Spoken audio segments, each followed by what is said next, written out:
These comp kids are going outside and they're finding new beta. You know, they see different opportunities when they see a hold configuration than what we see, because they're like, oh, I could jump for this, paddle off of it and get to that. And then I've just skipped the entire crux of this boulder. And I suspect that these comp kids are gonna revolutionize outdoor climbing as we know it.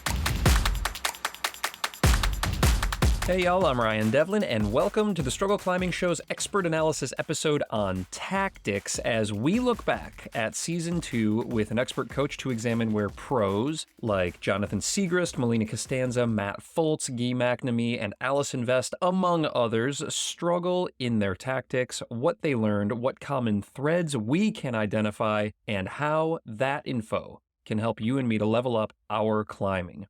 That's what these capstone episodes are all about. And today's is a good one, y'all, because we have Kris Hampton joining to decode the pros' secrets. Now, Kris, as y'all know, has been a force in the climbing community for decades now, as a climber, coach, writer, podcaster, producer, and a handful of other hyphenates that are as impressive as they are inspiring. Guys, Kris has become a master of tactics and movement and has coached thousands of clients in those areas. And today, he's coaching all of us in this critical and sometimes mysterious and overlooked world of tactics.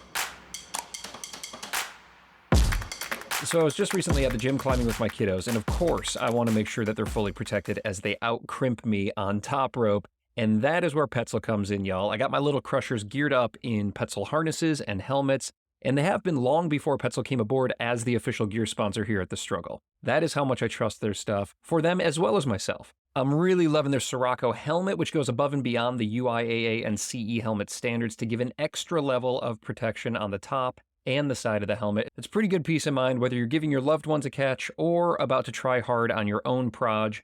Petzl's got you. Check out all the great stuff that they make for us climbers at your local gear shop, or head over to Petzl.com to access the inaccessible. So in today's episode, Kris is putting an emphasis on tactics with regard to dialing in our routines so that when we arrive at the project, whether it's the boulders or the crag or the gym, we are ready to send. Good breakfast, shoes and harness already packed in your crag bag, and of course, fuel for the day. My morning tactics, y'all, include dialing in my PhysiVantage supplements for that day's needs. One of those supplements that I cannot go without is Endurex. I love this stuff. It's amazing. It works so good. The beetroot extract and the citrulline malate in it have been shown in studies to boost endurance, stamina, and recovery between repeated events. Whether that's a day on the moon board or routes at the Red, that faster recovery and stronger endurance allows me to have more high-quality goes, and that is awesome. I'm so psyched that PhysiVantage is the official climbing nutrition sponsor here at The Struggle, and I am confident it's going to help you guys level up your training and climbing as well. Give it a shot. See what you think. Hit that link in your show notes or use checkout code STRUGGLE15 to save 15% off any full-price nutrition order over at PhysiVantage.com. And lastly, a quick shout out to the patrons of The Struggle for helping to keep me well caffeinated here in the podcast/utility closet. Y'all are the best. If you are not a patron but want to join The Struggle fam and score all sorts of cool perks, swing on over to patreon.com/The Struggle Climbing Show and check it out. All right, it's time to build power in our tactics episode with Kris Hampton.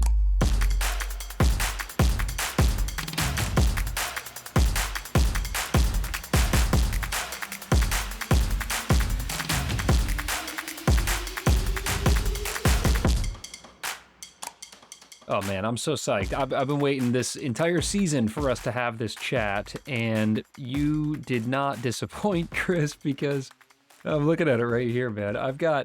You took more notes on this season of the Struggle Climbing Show than I took on this season of the Struggle Climbing Show, which is very on brand for you, and I love it. So I'm excited to get specific, but before we do, let's talk about themes and any kind of through lines, these common themes that you might have picked up as you very thoroughly looked back on season 2. You know what? This was really fascinating for me, and made this whole process a really valuable thing for me. And that's because as I was going through, I realized that what everyone here is doing are rethinking tactics that used to work for them. Whether that's the time they're spending resting or their approach to the crag, finding partners, the creativity they're using, whatever it is, all of those themes cropped up quite a bit this season. But the one major common thread is that all of these climbers are eventually coming around to rethinking methods that have been successful and then improving on them. And the best climbers do that faster than the rest of us, frankly. I did an episode with Jonathan Siegrist many years ago that I called something like, if it's not broke, fix it anyway, because he's so good at constantly reassessing his approach. And even when it's working, even when he's sending the hard things, he's rethinking it. How can I make this even better? And that's what all these folks are doing. Yeah, man, what an interesting theme to tease out here. Not something that jumped right out for me, and I'd love to talk about this for a second before we dig deeper into the rest of the season. Why do you think that is? Why are certain climbers better at essentially constantly reevaluating or to J Star's point there, fixing things that may not be broken? And how does that differ as we're specifically talking about tactics here? Maybe different than training, for example, or some of the other chapters that we cover. Why do you feel that theme might be the case for tactics? And how does that apply to non-professionals, do you think, like the weekend warriors out there? Yeah, I think what it comes down to is that climbing is really emotional for all of us. We put a lot of our hearts and souls into this thing, and for better or for worse, we attach some of our worth to how we're performing. And because of that, it's really easy to get trapped tactically. The training side, there's definitely science coming in that's making some changes. But the tactical side, I think it comes down to many of us get trapped by our emotions and our egos into any one specific approach or strategy or tactic. And we have to be able to release that ego and that emotion in order to move on. And the best climbers just happen to be, or maybe they're the best climbers because they're so quick to make those changes, make those improvements on their approach and on their strategy. Really cool, man. Love that. That's great. Well, let's use this theme here to dive into some of our case studies. And I think Jonathan Siegrist is a perfect place to start because of his constant, very thoughtful, I think, approach to not only, tactically how he's red pointing, but also how he's looking at every other aspect of his climbing and his training, and also his willingness to change it, to your point, to kind of fix it even if it's not broken. We talked a lot about how, he has these seasons where he'll be very focused on his training just in the gym or on a board. And then some seasons where he's really focused just training outside on rock. And I like that. He's constantly assessing and noodling and tweaking.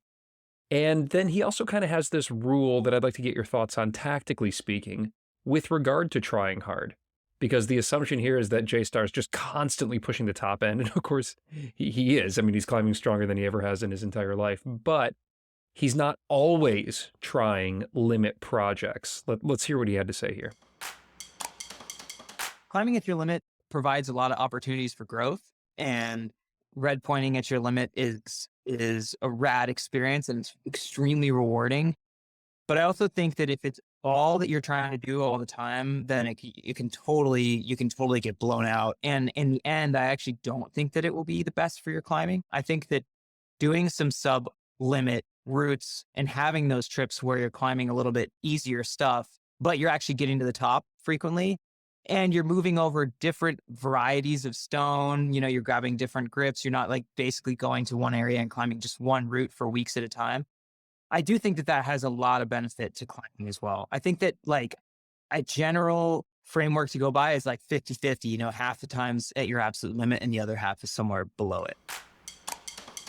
Yeah, he's one of the smartest and maybe most thoughtful pros out there, in my opinion, and is able to really look at the general population and understand a little better than a lot of the other top climbers. So I think this is really great advice. I would add to it that maybe 50-50 isn't a solid rule, that maybe at different times in your climbing career, it should shift. So maybe when you're newer, you're doing 80% volume, 20% projecting, or, 90-10, something like that. And then as you get better and better, or whenever your progress from just doing more things is starting to stall out, then maybe you dive into a project and it gets closer to 50-50, or maybe it swings to 80-20 the other direction for a little while. With Jonathan and with a lot of the pros, they get lots of time outside. So 50-50 over a week might mean they spent 2 days projecting and 2 days doing volume, but 4 days total could be 2 or 3 months for a weekend warrior. Totally. So we need to think about it more in terms of like long-term, over several seasons, 50-50, whereas in one season it might look more like 80-20, 70-30, something like that. But the general philosophy of what he's talking about, be projecting, learn that process, try something really hard, and then supplement that with doing more routes. Sending is a skill, period. If you're never sending, you're going to forget how to send. There are tactics, there are mentalities that come along with being fatigued and still pushing through and clipping chains and the process to get there. So you have to be practicing that skill at the same time, whether that's in the gym or outside. Outside is preferable, and I think he talked about that a lot. It's a different game out there, and different things are going to come into play, so do as much of that as you can. And split it up however it fits your life and your motivation. Just be really careful to go back and rethink it and say, am I spending too much time doing this one thing?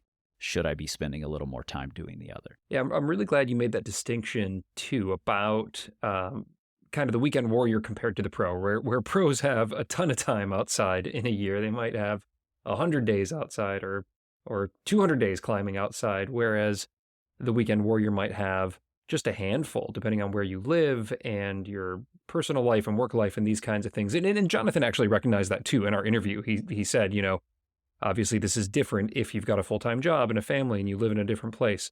So tactically speaking, I'd love to zero in on this, Kris, where we're looking more specifically at the amateur climber, the weekend warrior, and how to strike that balance. And this, of course, is for people who climb outside. There's a lot of people out there that climb inside. There's guests from season 1, McNamee, essentially just climbs inside because he's preparing for competitions and that's his style. But talking about Jonathan and maybe myself, using myself as a case study here, when you don't have a ton of access to outdoor days, would love to see how that breaks down. And you had a post not too long ago where you basically identified that one of the biggest differences between performance levels was the amount of time one could spend outside. I believe the gist of your post was forget the hangboard and get outside. And so I'd like to dive into that a little bit more, tactically speaking, when our days outside aren't as high as maybe we would love for them to be. How do we make the most of them? Like I said, sending is a skill. So especially early in your climbing career, do more things. Try really hard not to get trapped by grades and needing to send something hard. That'll come. The more sends you can get under your belt, the better you're going to be at sending when it really counts. There is no top pro you can name who's been climbing outside for a number of years that you can go to their scorecards or whatever, and they don't have just a massive base underneath them. Maybe they've done a couple of 15 Bs or something, but they've probably done 500 13 Bs. And that's not an accident. So I think a good rule to keep in mind, and I hate using the word rule, but a good idea is to make sure that your warm-ups and your kind of mini projects are all in place and you're sending lots of these things before you set off into a project. I really like trying to balance out a season somewhere between this 50-50 that J-Star is suggesting, and more of a 30% volume, 70% projecting. But that's after many years of going the other direction, where it was 80 or 90% volume, 10 or 20% projecting. And it wasn't until I had hundreds of 512s under my belt, and over 50 513s that I even touched a 514.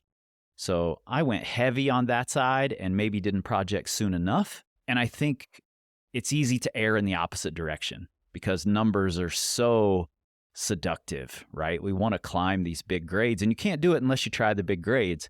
And you absolutely should. But then you've got warm up and cool down time. You can be sending things. And the days when you're tired, the second day on, go send some things. Don't put all of your time into that project.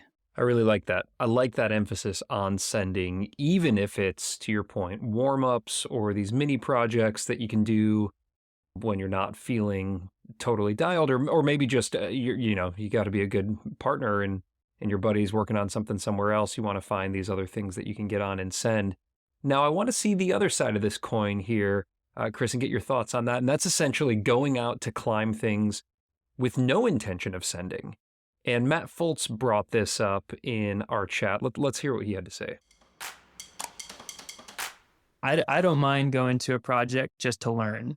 And without that full intention of like going to send, I'm okay with going to learn. And, I don't like keeping track of how many days I've put in on a project. I think I've said before that I feel like people would think I suck if they knew how much how many days I actually put in on these problems.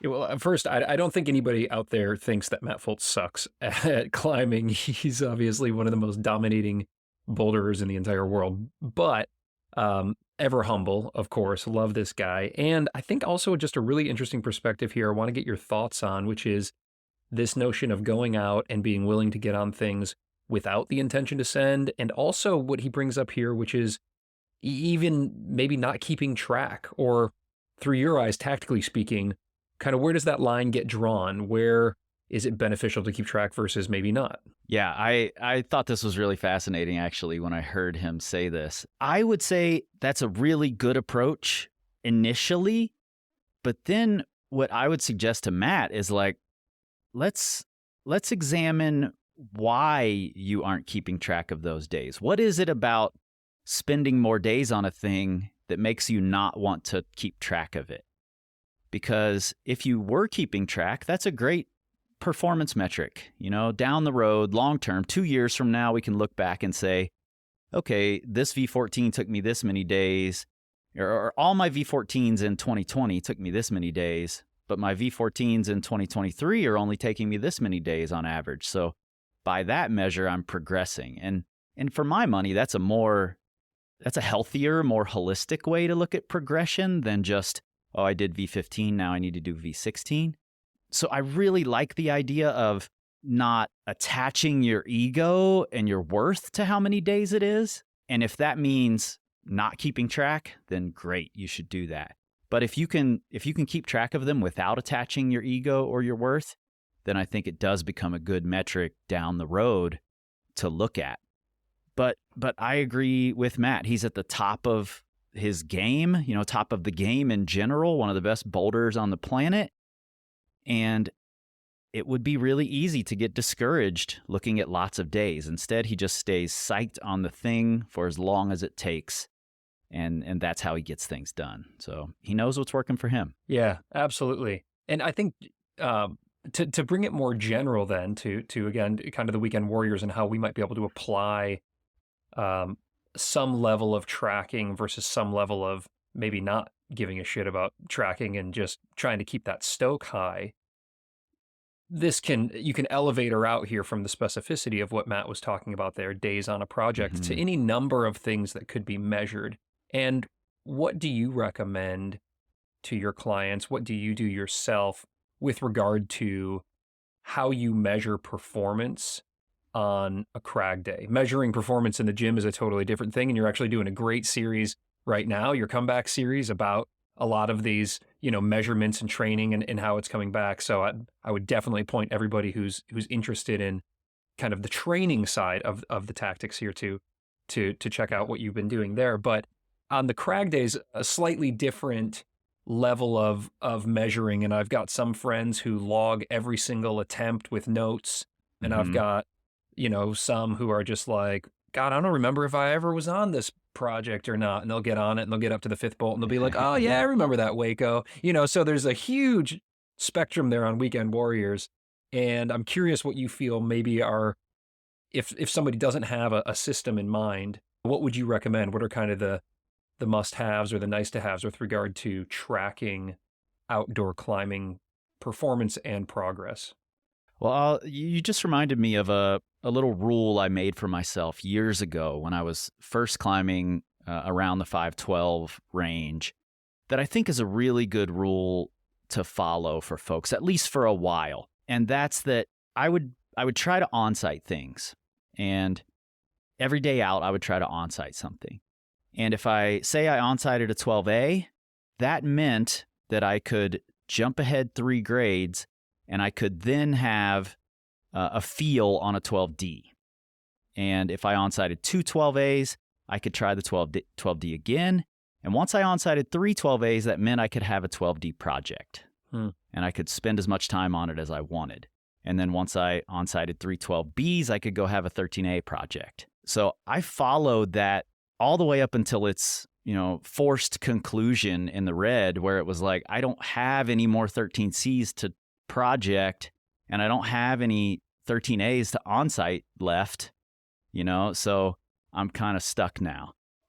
But I think that's a really great way to get your sins in and get your time projecting in and make sure that you're mixing it up. And after the on-site, after the flash attempt, maybe you count to 2, 3, 4 tries. After that, it becomes more about learning the process, learning to stick with it, and also learning when to quit, because I think that's an important strategy as well. Learning when to come back another time or bail on it altogether. But that sort of rule, the on-site 1, you get to feel, on-site 2, you get another feel, on-site 3, you get it as a project with a 3-letter grade jump. For me, that worked great. And I've seen it work great for several of my clients to follow that rule. And it feels like great progression. You just need a large number of routes to choose from, and not everybody has that. And then similar, this could be carried over into the boulder gym or to the blocks outside where, for me, if I am on-siting a V2, then maybe I could go project a V4 or a V5. Would it carry over similarly in that manner? Yeah, I think so. Just like I said, just to make sure you're getting a mix of you're still sending things and you're trying hard on those sends. They're not super easy for you on-sites because those are going to happen very quickly, and then the projects aren't going to be that hard for you. But when you're bumping up against a tough flash for you, then 3 grades or 2 V grades above that is going to be at least a good mini project for you. That's going to take you 8, 10, 12 tries. So you're getting a good mix of required effort level and different types of climbing. So I think it's exactly what Jonathan and Matt are talking about doing.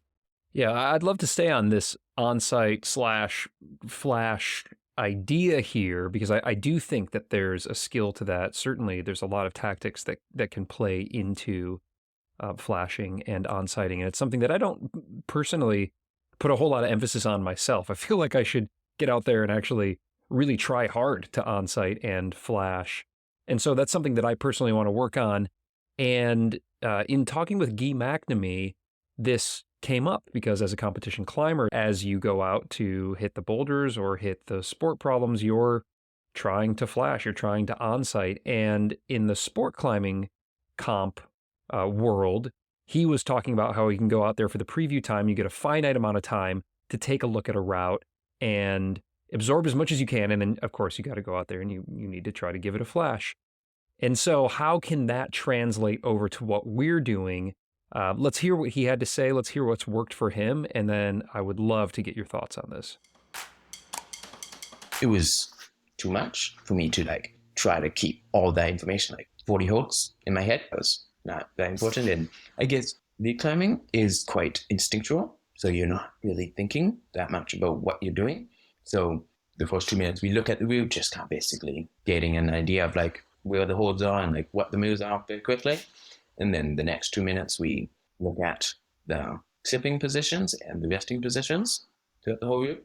And then the last 2 minutes we look at the cracks and the parts that maybe we didn't quite have time to fully understand. Yeah, I'm going to key in on one thing that he said that I think really hit on something that the best on-site climbers do. And frankly, this can carry over really well to second or third attempts and some of the projecting process. And that's that he understands that he doesn't have to remember the entire route. I hear people sometimes say, I don't think I can send it in real life until I can go through every single move in my head. And I'm like, I don't know if I can do that on any route I've ever done. Right. And that's because I distinguish, and I see lots of climbers do this naturally, distinguish between the parts you have to remember and the parts that you are going to climb on intuition the same way every time without fail. We all have our preferred style, this flow that we get into. And when we encounter a sequence, we're going to climb it the same way every time if we're letting our intuition take over. So when Guy is climbing and when he's previewing this route, he knows, oh, that section, I see how to do that. I'm going to just be able to climb that. I'm not going to worry about that. It might be challenging, but I'm going to know how to do it. That section looks a little confusing. Or if you're on something for the first time and you get to a section that's a little confusing, this is the time when you need to remember. Find a way to cue for yourself. You can ask your belayer, when I get to the fourth bolt, tell me this is that spot where I want to step through with my right foot instead of being square like I want to be. And you have those little cues, these little tags that you pull on for that specific move or that specific sequence, and then you click back into intuition and you're back to climbing. I think that's a really undervalued skill. And he really hit on it with the way he previews routes and his decision to not need to remember everything about the route. He's trusting his skills, all these skills he spent years cultivating. He trusts them and knows, I'm going to go up there in that section, I'm going to be fine. Yeah, and obviously, as you said, that's a skill that gets honed over time, and in Guy's case, maybe even more acutely because he has a finite amount of time to preview a route, whereas for the rest of us, whether we're inside or outside, we could just lay there forever and take a look at it. So it's a skill that needs to be built, and I love that about flash attempts, or really that's kind of more like trying to on-site, because on the other side of this, and I'd love to get your thoughts on this, is Mo Beck. And Mo's just the best. She's obviously a very talented comp climber, so she brings a lot of those skills, but also she's a very talented sport climber and alpine climber. And we spoke specifically about this notion of beta and using other people's beta for a route. And of course, Mo is a unique example here. I think she's got a -13 ape. She only climbs she's got one hand. So, it's a totally different way to climb, right? Typically. And so we talked about, using YouTube or trying to find other people's beta when working on a project. And let's hear what she had to say there and then see how it might apply or not apply to the rest of us as we're looking to start in on our projects. Indoor, I look at a route, and I've been climbing indoors for years now, a long time. And I can look at a route and be like, okay, here's how they want you to climb it. And I have to make a choice, especially usually in cruxes. Sometimes I have my own cruxes and I have to make a decision. And the hardest part for me is the mental part of, do I do it the intended way? Or do I have to do my own weird, different beta? And oftentimes when I punt on a route indoors, it's because I chose wrong. And as soon as I get back on and do it the other way, I'm like, okay, well, that was the choice. Outdoors is less black and white, right? There's no intended way. I never research a route, I guess. I've never been like, oh, I'm going to project this. Let me YouTube and see what other people do. That's actually never occurred to me. Yeah. I love Mo, first off. And Totally. she's just got a different set of constraints than the vast majority of climbers, you know?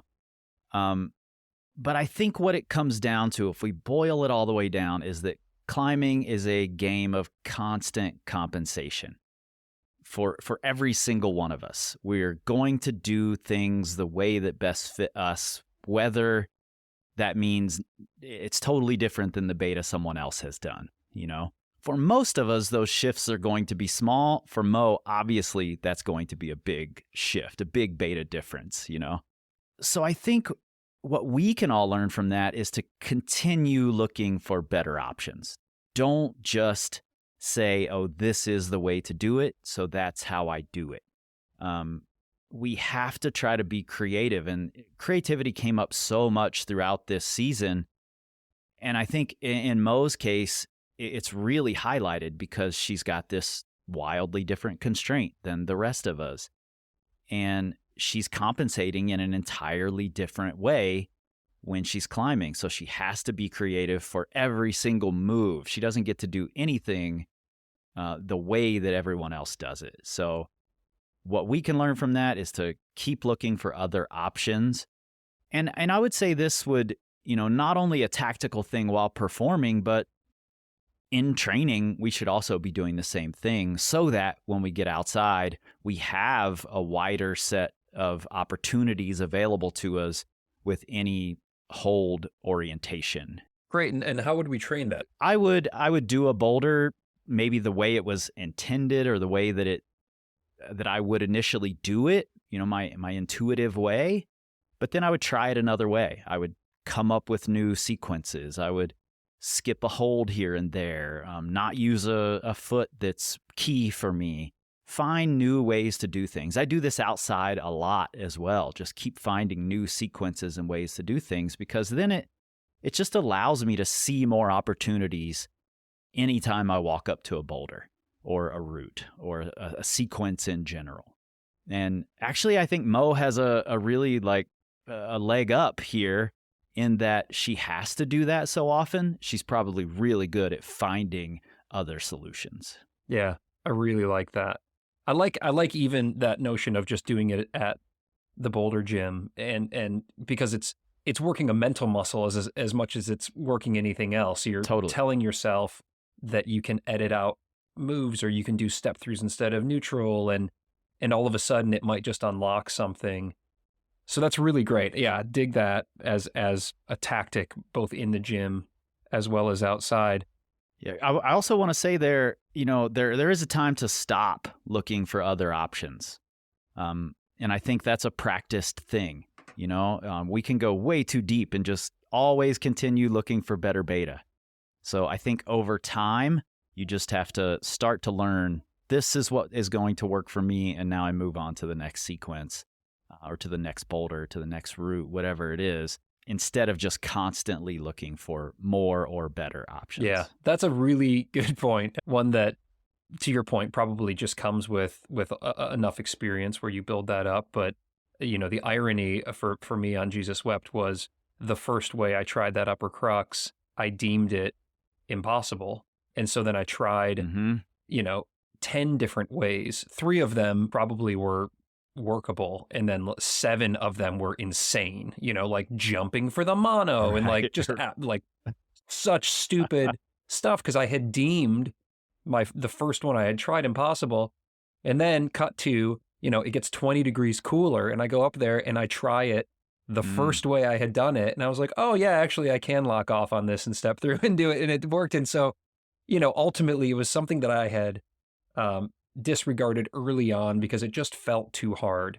And a decent amount of that was the conditions, but also maybe I just wasn't quite fit enough, or I wasn't mentally comfortable being up that high, or whatever it was. And then, I wasted sessions trying other betas. So I think you're right. The pendulum can swing maybe too far the other way as well. Yeah, I actually think that's not a waste at all. I think it's a great learning opportunity. And you're highlighting a thing that we didn't talk about at all, which is having more opportunities available to you and being able to see all the different opportunities is really valuable when conditions are changing or you're fatigued, or it's late in the season and your power's disappearing, but you've got tons of endurance. And so, like I said, it's a game of constant compensation. So we're constantly reworking things to fit what we're good at that day, what the conditions are. And if you have more options available to you, you're far more likely to do more things. Yeah, let's stay on this theme of conditions for a second here, because this came up a little bit throughout the season. Matt Fultz, in his chat, really come to mind here because he specifically talked about working some of the hardest boulder problems in the world in suboptimal conditions, like Grand Illusion and Sleepwalker, where it was humid and he's, out there at nighttime with the fan on, but also working on it when it was, again, not ideal send conditions. But let's hear what he had to say about that. I do think there is a benefit to trying problems, especially long-term projects, in not ideal conditions. Not always. If I could have my way, it would be incredible conditions all the time. But I think there are still lessons to learn and things to glean from trying problems when they're not ready. Yeah, I loved that he said this, and I agree with him totally. And I think Mo said something similar, where it's like, I'm happy to go out and learn the moves when the conditions aren't great. I think that's missed so often by so many people, and then we go out to the thing we really want to do on the first really perfect day, and we haven't been there yet this season, and then we don't remember how to do any of the moves. We feel clunky moving on rock, and we've just, for all intents and purposes, wasted this perfect day because we weren't really prepared for it. So I'm a big fan of going out and working out moves, getting yourself into a pretty good position to send or to be making big links when the conditions do arrive.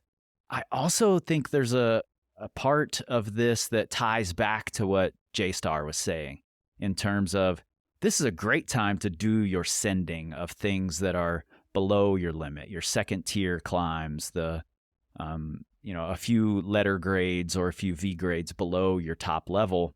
When conditions aren't great, go get some sending in. Exercise that muscle. Get that skill really prepped and ready for when the good day shows up. And then you're far more primed to take advantage of those good conditions.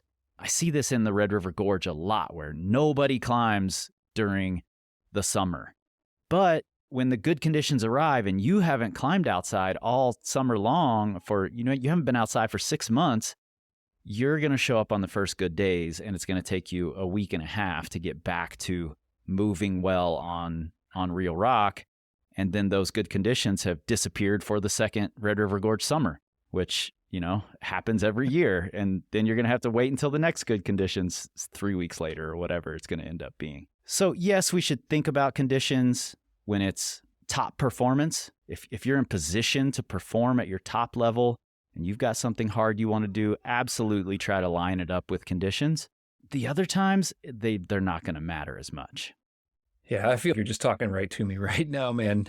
I totally blew my tactics this past fall. I feel like, because I guess this is more similar to what Matt was saying than J-Star, because Matt's talking about, hey, he's willing to go out and get on the limit project even in suboptimal conditions. Whereas J-Star and what you were just touching on is, let's make sure we're getting outside still, even if the conditions aren't great, but maybe you're getting on projects that aren't quite at your limit. And both of those things, I think, totally have value. One of the things I did this past fall was a lot of the latter. Like, the conditions weren't great, so I avoided the limit project for so long that when conditions finally turned good, I hadn't even been on a project yet. I had all these 13As in my mind that I was going to get on, and then conditions turned good. And so then I got on them and I was like, oh God, I haven't figured out any of these moves. And this one's 120 feet long, or this one I thought was going to be good, but it's got a stop or move that I don't think I can sort out in the time that I had. And so I think I just kind of blew it by not getting on what ultimately could have been the big fall project sooner and feeling that out. And I think what Matt was saying there really resonated with me. Going forward, I feel like I do need to maybe do a little bit more of that, even, again, without the intention of sending, but just with the intention of being ready to send when the conditions turn good. And there always will be. You'll always need to be rethinking it. One of the things that might sound a little strange when I say it about Matt and his situation is that he has very limited options in any boulder field that he goes to. In the opposite direction that most of us do. Right. Like, he's going to do all of the V12, V13, V14 quickly.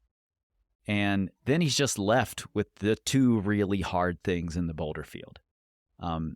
So number one, what else is he going to climb on, even if the conditions aren't great?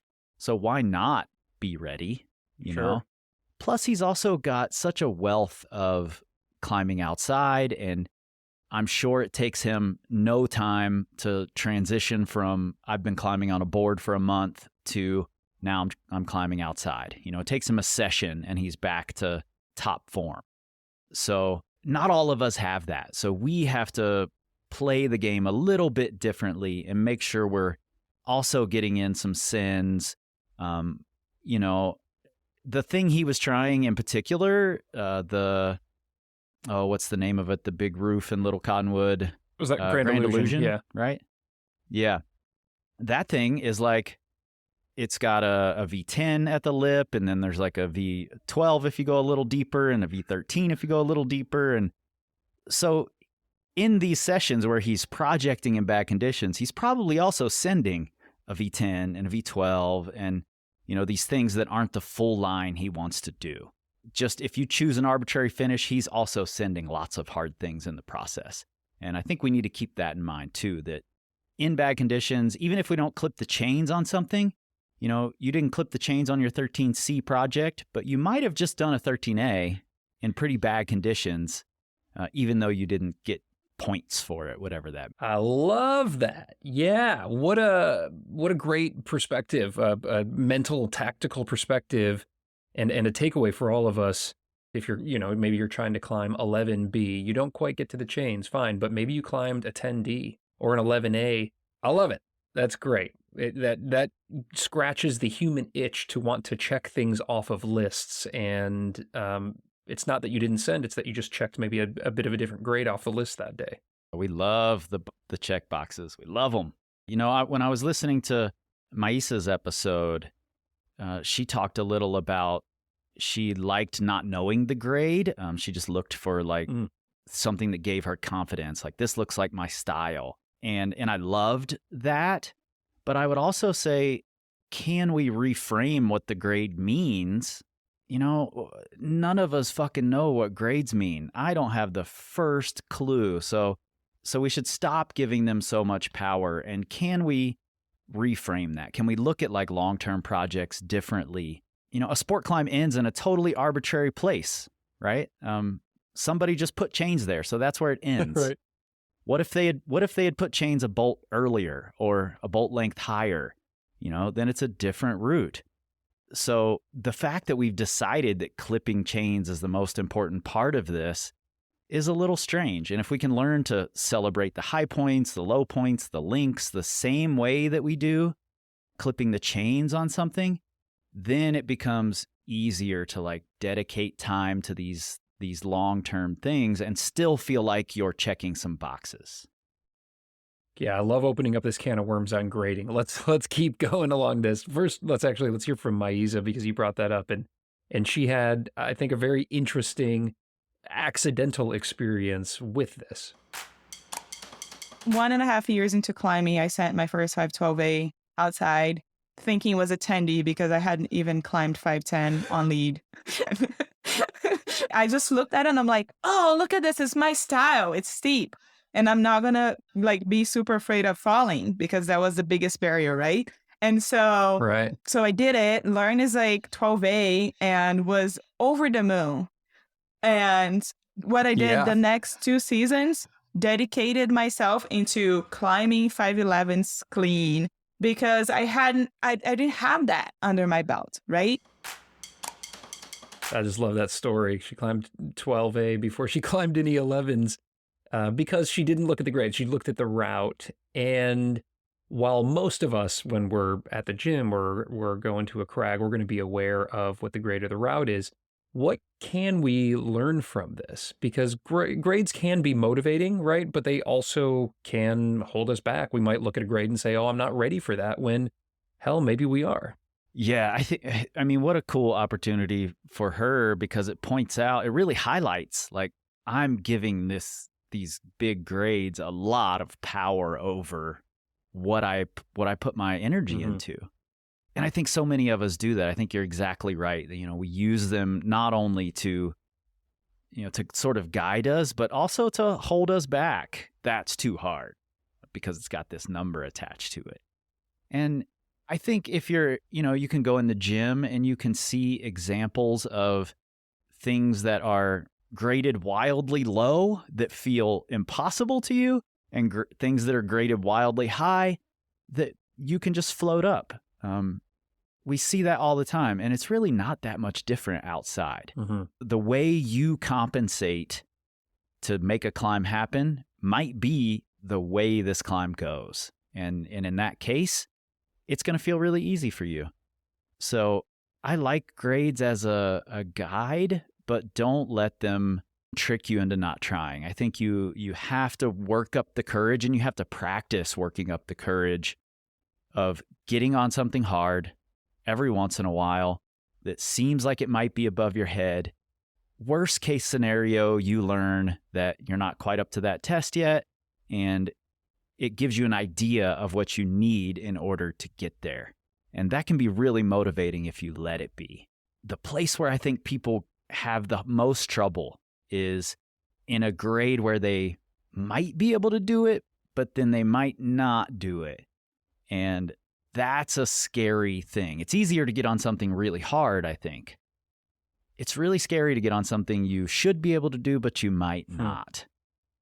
And I think we just have to practice that courage. I don't know that there's another way around that, but I do think it's a thing we can practice, and we can take parts of our season, parts of our day, parts of our climbing career, whatever, and work on those specific things. You know, I'm scared of 512 face routes, so one day this month I'm getting on 512 face routes, you know, just to see where I stand. And I'm not going out there with the intention of I'm clipping chains.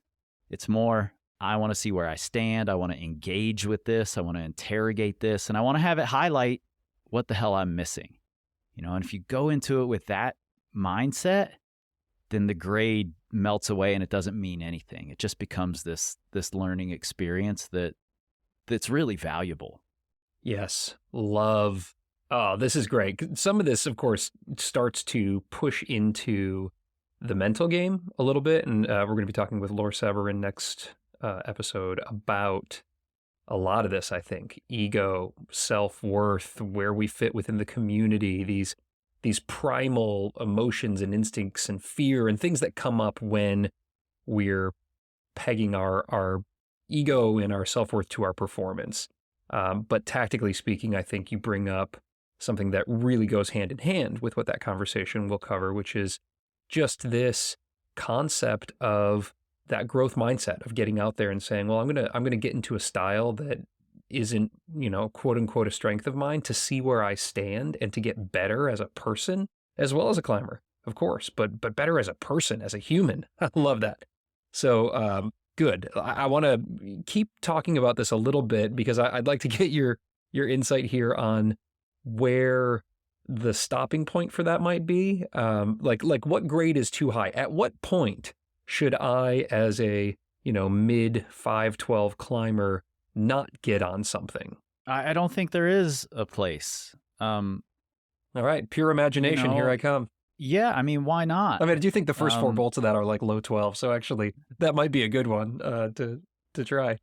Yeah, I think it could be really valuable to just go up with a stick clip one day and climb those first few bolts and then stick clip your way through the rest of it and just feel the holds, try some moves on top rope.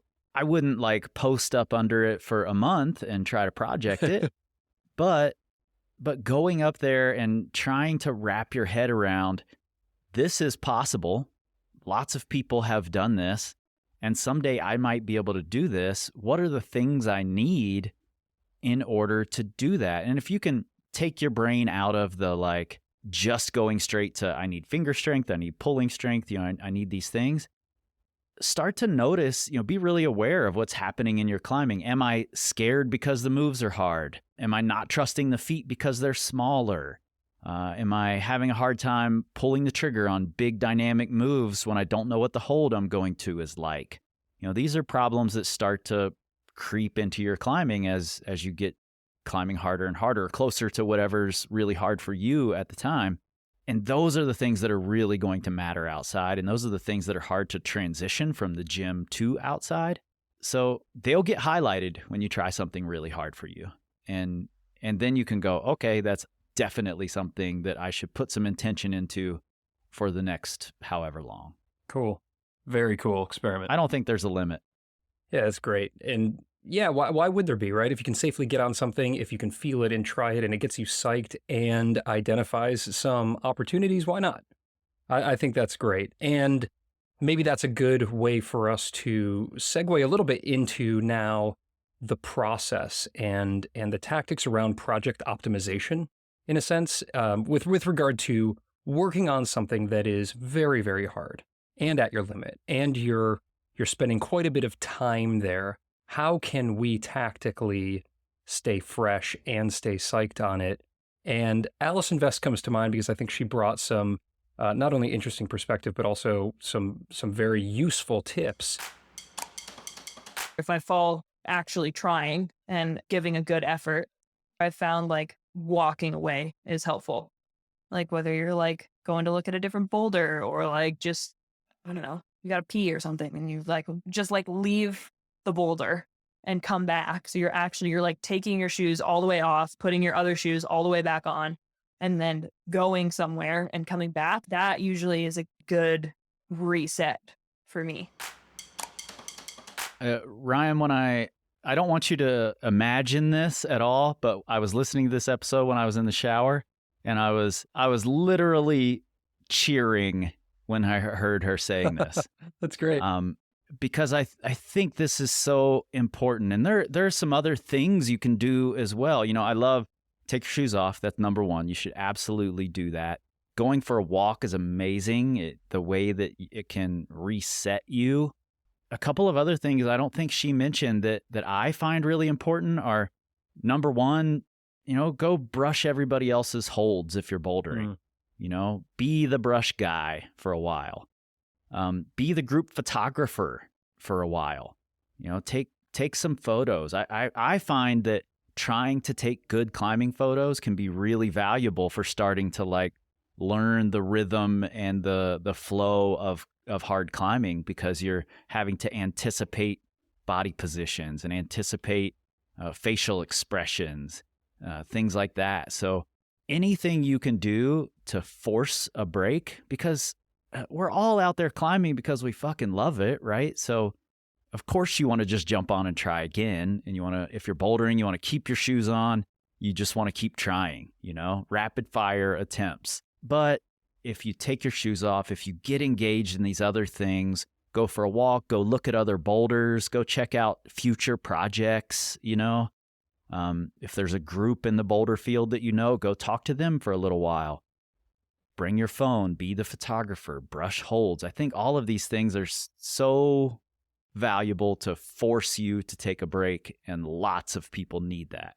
I'm very guilty of not taking my shoes off, and I'll realize I've been at this boulder for 45 minutes and have not taken my shoes off, have not taken a break. I'm an idiot.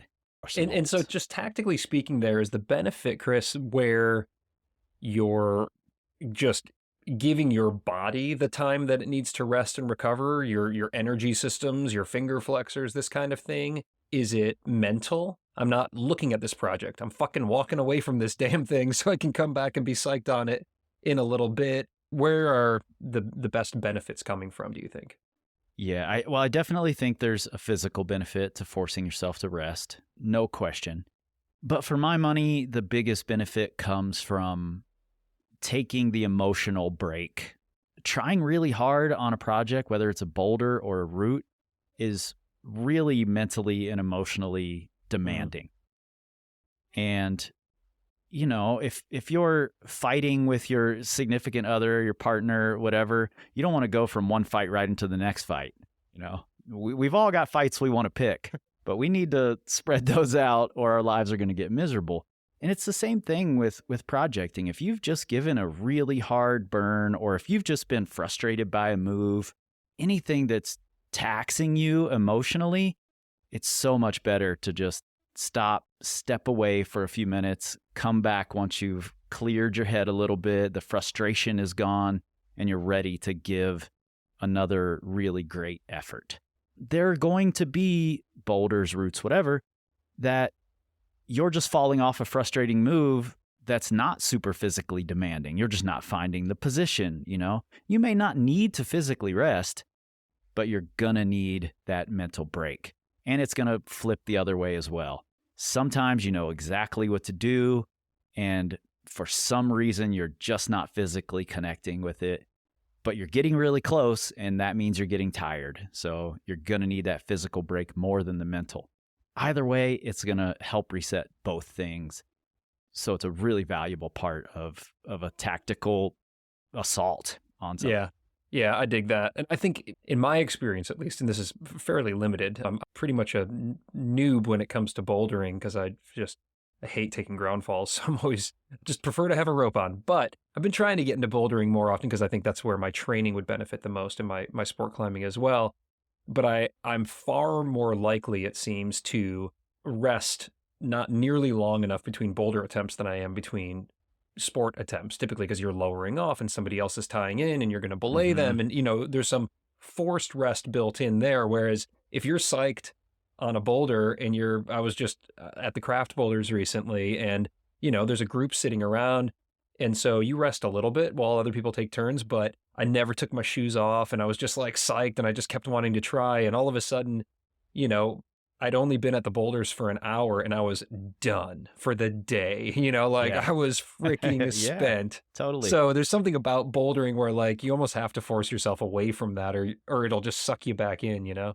Yeah, and somewhere like craft, you know, if you're visiting a boulder field like that, it's so easy to just take a walk and go look at these other boulders, these really hard projects that you may never climb but are cool to look at, or, you know, the really famous boulders that are in the boulder field, you know, take a hike to the back and check out some of those, or whatever it is. It's so valuable to find a reason to go and take that walk. And I'll just add one thing here that you sort of popped into my head.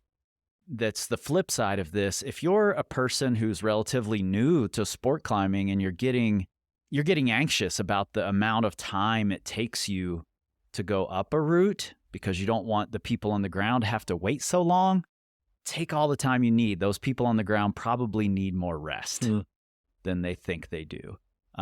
You know, there are going to be cases where if you're cutting in line on a bunch of people who are trying to red point and then you take an hour on the thing, that could be a problem, you know.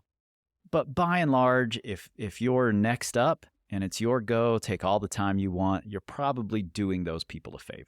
Oh God, we do need more rest. And I like that you brought up that beginner aspect or the newer outdoor climber, because I do think that the crag can be intimidating in a sense, especially if you're in an area where it's popular and people are lined up. And yeah, I mean, I've felt that for sure. You get on something and you're trying to work out a section, you start to get in your head, and so you don't rest long enough, maybe between attempts if you're hanging out a bolt, because you're just really self-conscious of the people down there. And I agree with you. I think by and large, there's some, you know, exceptions to the rule here, but by and large, if you've been waiting to get on your climb, you take your time on that climb, and everybody else is just going to be that much stronger for it. So thank you for bringing up that aspect of it.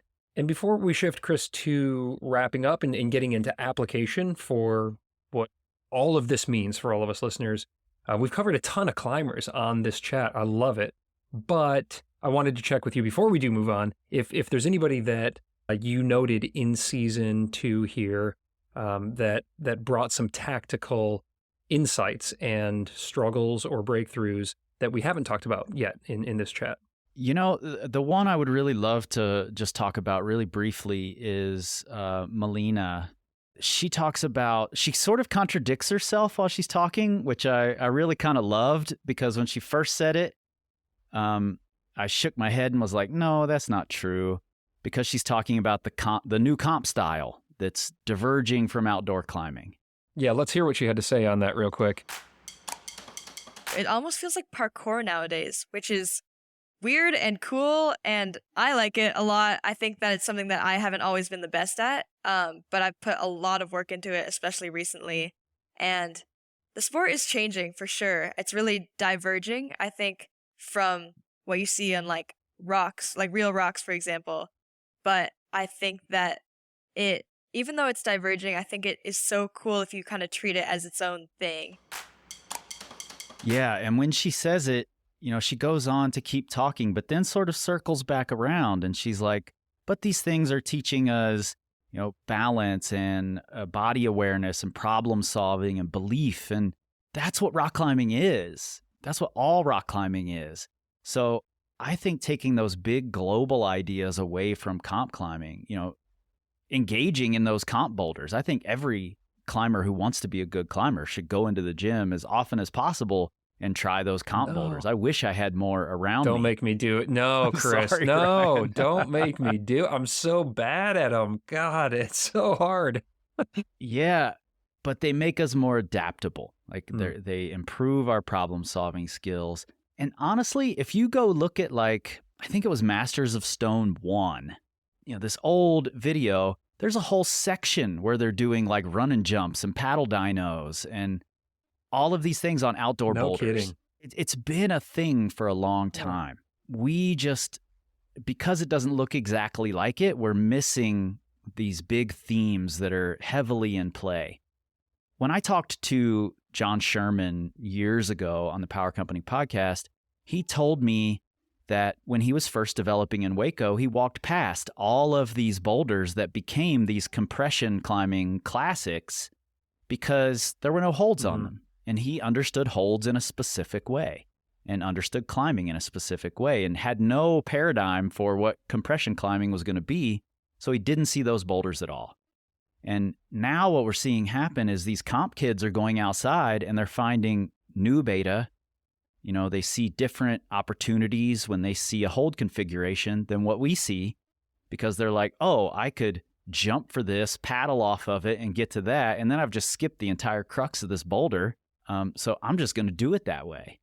And that's happening more and more and more. And I suspect it's just going to keep happening, that these comp kids are going to revolutionize outdoor climbing as we know it. I think Melina knows that, and she's leaning toward it, even though she's sort of echoing this common perception that comp boulders are nothing like outdoor climbing. Damn it. Now you have me psyched on this comp style climb. I mean, literally, the switch just flipped just like that, because I do see what you're saying there. I mean, you're already seeing it. You're already seeing these young crushers who are coming from the competition world, whether it's on boulders or on sport routes, where they're just bringing a new level of kind of dynamic movement and body awareness and the way they use their feet. Like it's really fascinating. It's almost seems as revolutionary in a sense of when Chris Sharma kind of busted onto the scene and was just like doing his dynamic style orangutan swinging from hold to hold, and like all these,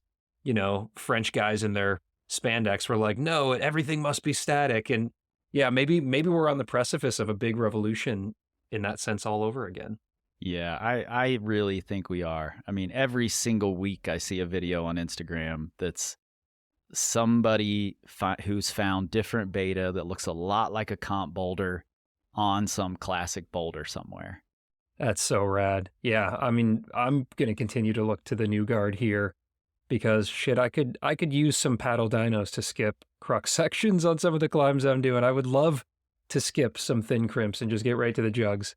I am terrible at thin crimps. So that's a really cool perspective, man. I like that a lot. And now I want us to shift towards application And of course, we've been doing that this whole time. You've done such an incredible job taking the struggles and the breakthroughs of these elite climbers from season 2 and distilling it in a way that I think is incredibly applicable to all of us who are listening right now. But sometimes there's things that the pros struggle with, or more so that the pros don't struggle with, that weekend warriors and amateur climbers do, right? Something that the pros have just sorted out, and a lot of us haven't quite gotten to that point yet.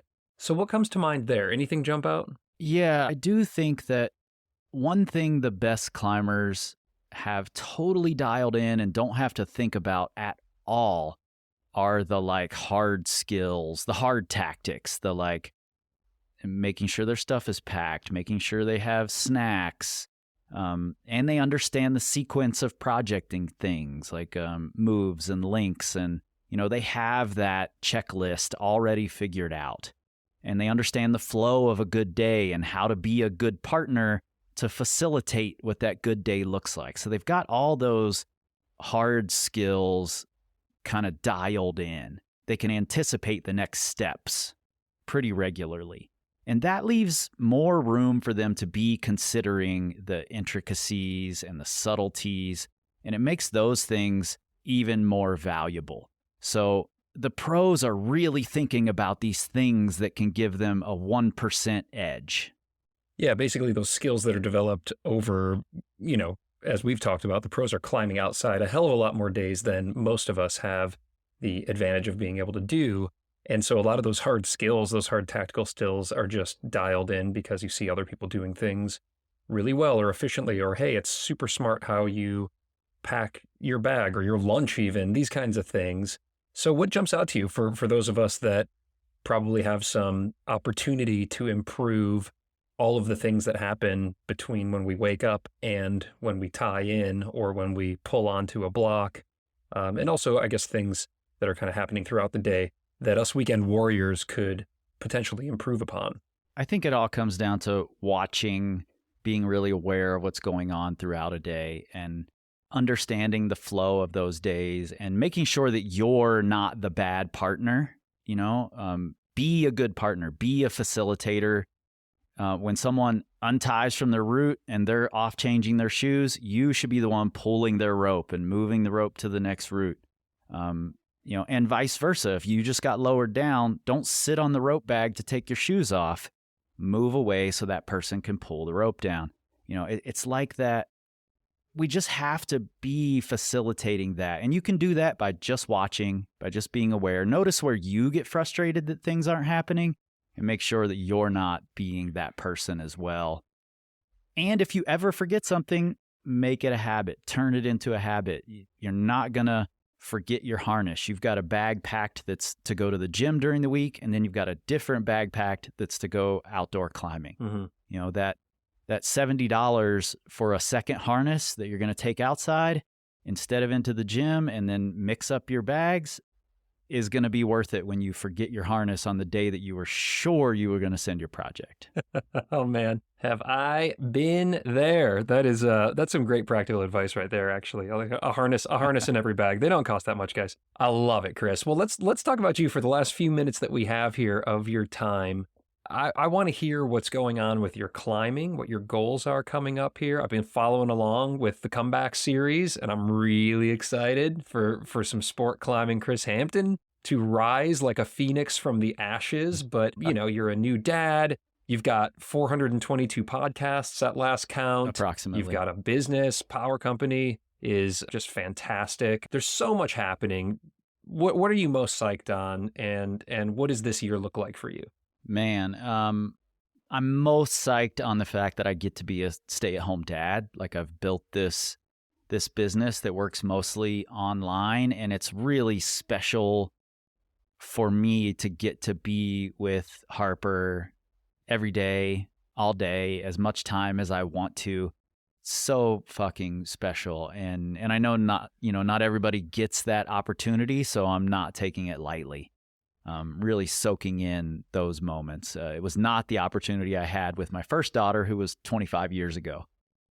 So I'm really soaking it in this time. I love it. And I'm I'm digging back into sport climbing. I've been bouldering for several years, and I'm excited to reframe sport climbing. Like, coming from the Red, which is one of the best sport climbing areas on Earth, and now I'm spending some time in Sinks Canyon, which frankly is just not as pleasant as climbing in the Red, and I'm learning how to love it. And right now I'm just really digging into what are the things that are holding me back while I'm climbing that I can be aware of, like trusting small, polished little feet, or positions I'm not used to because I'm not climbing this style very often. And learning how to deal with pump again is a thing I haven't had to do in a long time, but it's feeling really exciting to get pumped and to still have 40 feet of climbing to go,